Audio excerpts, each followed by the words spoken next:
हैं सूबाई वजीर नासिर हुसैन शाह इस वक्त प्रेस कॉन्फ्रेंस कर रहे हैं। जो एफिडेविट जमा कराएंगे, जिन्होंने पहले सुन्नी इत्तेहाद या सुन्नी कौंसिल जो भी उन्होंने इख्तियार की पार्टी और उन्होंने अपने एफिडेविट जमा कराए, अब वो नए एफिडेविट जमा कराएंगे तो क्या उन अराकीन पर 62 और 63 का इतलाक नहीं होगा? आया वो ऐसा करने वाले हैं? वो खुद को नाहिल कराने में खुद अपने हाथ से इस तरह के कोई एफिडेविट जमा कराएंगे? या उनका फ्यूचर क्या होगा? और एक फैसला वो भी सुप्रीम कोर्ट का ही था जिसके तहत उनका सिंबल नहीं मिला और फिर सब ने आज़ाद हैसियत में इलेक्शन लड़े, और अब ये कल वाला फैसला भी सुप्रीम कोर्ट का ही है। और अब हो सकता है आइंदा कोई दूसरा फैसला भी आए आगे, अगर कोई जाते हैं उसमें अपील में या रिव्यू में या जो भी कहें। तो ये अजीब सी सूरत हाल है जिसके लिए कहा तो बहुत कुछ जा सकता है, लेकिन आपके तवज्जुह से अपने पाकिस्तानी भाई बहनों को और जो बाहर भी हमारे पाकिस्तानी रहते हैं या जो भी जमहूरियत पसंद लोग हैं, उनके सामने ये सवाल ज़रूर आएंगे कि ये इस तरह के फ़ैसले क्यों होते हैं। कि सुप्रीम कोर्ट का एक फ़ैसला पहले आया जिसके तहत पीटीआई से सिंबल लिया गया और सब ने आज़ाद हैसियत से इलेक्शन लड़ी। फिर ये जो कल वाला फ़ैसला है जिसमें दोबारा दोहरा देता हूँ, प्रेयर ही नहीं है पीटीआई की तरफ से, और ख़ुद ही इतनी बड़ी तादाद में हमारे इंतहाई मोहतरम जस्टिस साहिबान ने जो फैसला किया, और ख़ुद चीफ जस्टिस साहब भी उनकी अपनी अलहदा से उसमें है या कुछ और मोहतरम जस्टिस साहिबान ने अपने रिमार्क्स भी दिए हैं। तो ये बड़ी मुख्तलिफ सी सूरत हाल है जिस पर क्या कहा जा सकता है। और आपके क्वेश्चन हो तो मैं हाजिर हूँ जो भी। शाह साहब, ये फुल कोर्ट का फैसला है, फैसला उम्मन अपनी पसंद के जज करते हैं तो एतराज होते थे कि भाई ये इमरान खान की हिमायती याफ्ता है। इधर तो फुल कोर्ट का 8-5 से फैसला हुआ है, उसमें भी आप लोग जो है परेशान नजर आ रहे हैं, जबकि पीटीआई वालों का कहना है अभी तो पार्टी शुरू हुई है। जी बिल्कुल, आप सही कह रहे हैं। 8-5 का फैसला जो आया है, और बल्कि मुझे तो बड़ी हैरत हुई, और आप तो इस बात के शाहिद भी होंगे, ऑन रिकॉर्ड है कि एक रात पहले से ही ये फिगर आना शुरू हो गई थी कि जी 8-5 से फैसला आने वाला है। ये कैसे पता सबको चला कि जो नेशनल मीडिया पे भी आ रहा था, सोशल मीडिया पे भी आ रहा था। तो अगर इस तरह से फैसले और ये चीज़ें आएंगी तो फिर क्या हम परेशान नहीं हैं?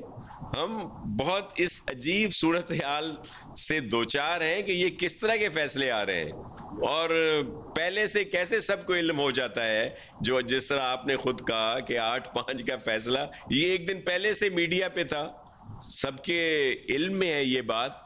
तो इसी वजह से हम परेशान कह लें, हैरान जरूर हैं, परेशान नहीं है हम लोग। अच्छा जी, एक तो रिलीफ मिलने का सिलसिला शुरू हो चुका है, एक और केस में भी खान साहब को सुना है कि बरी कर दिया गया है, खासतौर पर जो निकाह वाला केस था।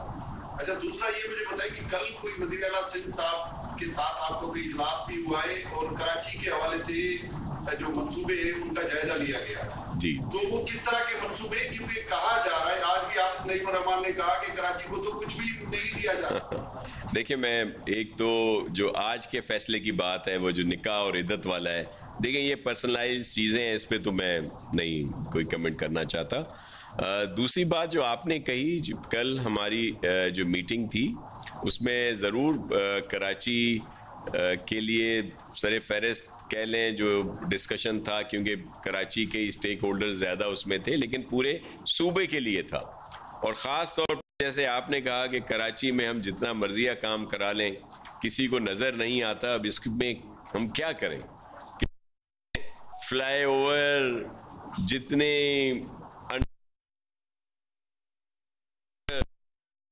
पाक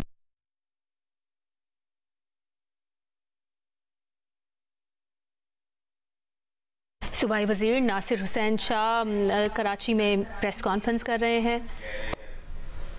वजीर तवानाई से नासिर हुसैन शाह कराची में प्रेस कॉन्फ्रेंस के अरस्तु और सुकरात बनते हैं, तो क्या ये इनको नजर नहीं आ रहे? 2008 से लेकर 2024 तक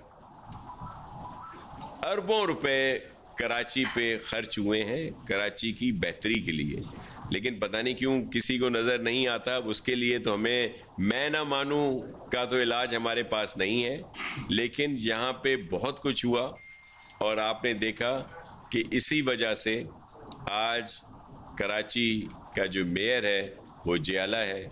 और अगर आप कंपैरिजन करें तो जो पूरे सूबे में कारकर्दगी रही है पाकिस्तान पीपल्स पार्टी की गवर्नमेंट की, और ख़ास तौर पर ये 2008 से लेके आज तक, तो इसी वजह से हमने हमेशा जो सूबे में इलेक्शन हुए हैं वो हमने ज़्यादा नशिस्तें ली हैं। और इस 2 और 2 4 होते हैं तो रिज़ल्ट तो अवाम ने देना है ना। अगर अवाम हमारी इस खिदमत को ना माने तो फिर तो कोई भी जो कह रहा है उसकी बात में कोई सच्चाई है।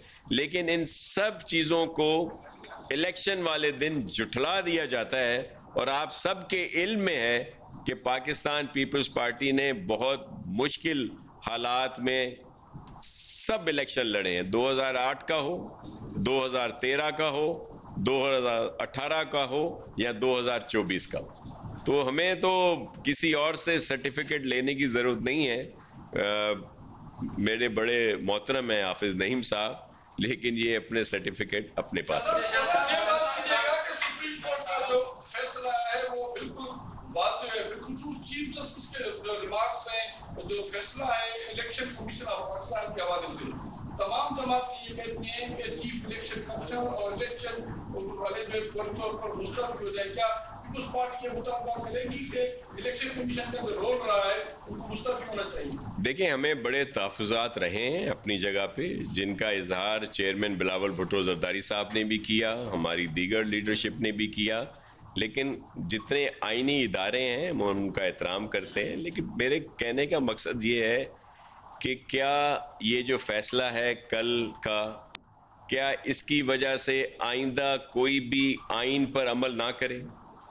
इंट्रा पार्टी इलेक्शन अगर कराने हैं किसी पॉलिटिकल पार्टी को तो आइंदा वो ना करे कि जी नहीं हमें तो बाद में इस तरह के रिलीफ मिल जाएंगे।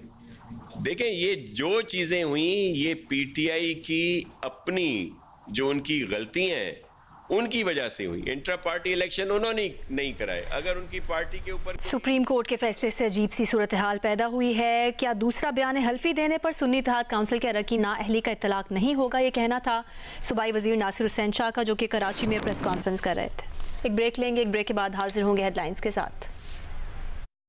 स्मार्ट लाइफ के लिए स्मार्ट चॉइस।